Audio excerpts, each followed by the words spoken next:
E a demarcação de terras contínuas da reserva indígena Raposa Serra do Sol, em Roraima, foi outro grande julgamento de muita repercussão no Supremo Tribunal Federal. Em março de 2009, a Corte declarou a constitucionalidade da demarcação determinada por decreto presidencial.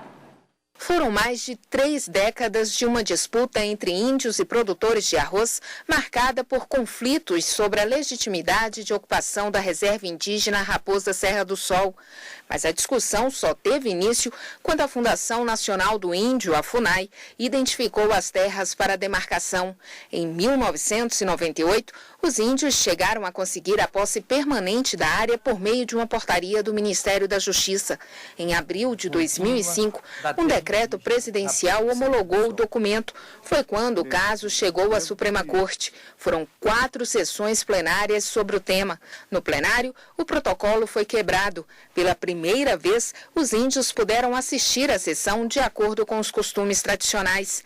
Uma índia subiu à tribuna para defender os direitos indígenas. Já nos tiraram a sede do município de Normandia, já tiraram um pedaço da sede do município de Iramutã. E amanhã, como ficará isso? Por maioria, os ministros mantiveram a demarcação da reserva com a criação de 1.700.000 hectares, conforme o determinado pelo ex-presidente Luiz Inácio Lula da Silva.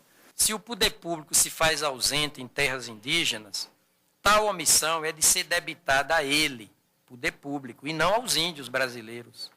Índios que não podem se opor à presença do Estado. Juridicamente não podem.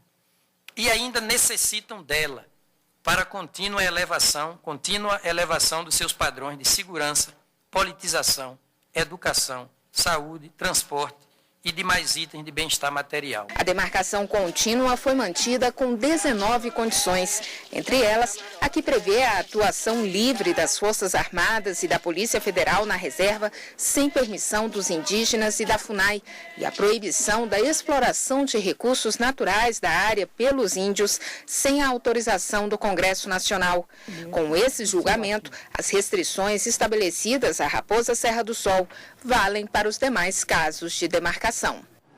Então, os efeitos dessa decisão ultrapassaram os limites deste caso? Ultrapassaram. Inclusive, o ministro Gilmar Mendes chegou a dizer que os efeitos neste caso eram transcendentais. O que acontece?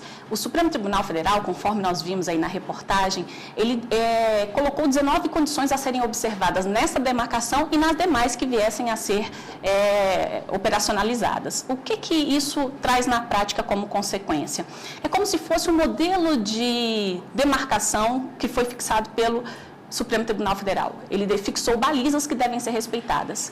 Uma delas diz respeito à impossibilidade de se expandir, de fazer nova demarcação de reservas já demarcadas, de ampliar a terra daquelas reservas já demarcadas. Outro ponto fundamental diz respeito ao processo de demarcação.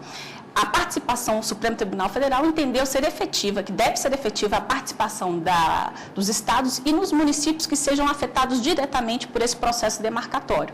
Então, por esta razão, eles devem efetivamente participar deste quadro. Todo esse procedimento de demarcação nada mais é do que um resgate histórico, um dever da União, no sentido de proteger o povo indígena, né? De resgatar aí todo o desgaste histórico que essa população teve na história do Brasil. Então, por esta razão, os ministros entenderam que esses 19 pontos eles devem ser observados na fixação de demarcação de terras indígenas. E qual foi a consequência dessa decisão do STF para os fazendeiros que ocupavam a área?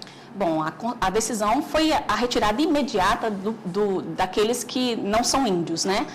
Então, a população não indígena foi obrigada a se retirar. O que eles argumentavam? Os fazendeiros, produtores de arroz, argumentavam que essa demarcação ela não deveria ser de forma contínua, deveria ser de forma descontínua. Eles argumentavam que deveriam ser demarcadas apenas ilhas de uso efetivo dos índios e resguardado uma parcela desse território para que os fazendeiros pudessem utilizar e permanecer com a produção de arroz, que significa mais de 7% da população do Produto Interno Bruto de Roraima.